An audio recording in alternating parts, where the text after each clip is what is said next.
今年嘅 Cabramatta 中秋慶典於週末盛大舉行，為民眾帶嚟一整日嘅節慶體驗。適逢活動踏入第25週年，今年嘅慶典規模可謂歷年之最。當日成個 Cabramatta 人山人海，非常熱鬧，街道上洋溢住濃厚嘅節日氣氛，無論係居民定係遊客，都沉浸喺共慶中秋嘅歡樂中。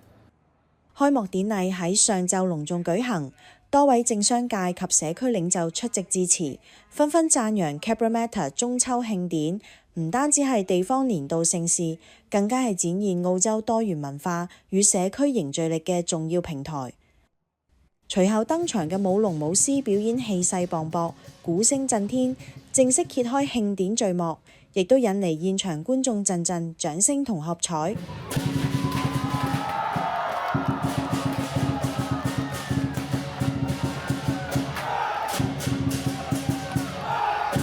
同步舉辦嘅全國舞獅公開賽同樣精彩，嚟自悉尼、墨爾本、布里斯本等地嘅多支頂尖舞獅團隊齊聚一堂，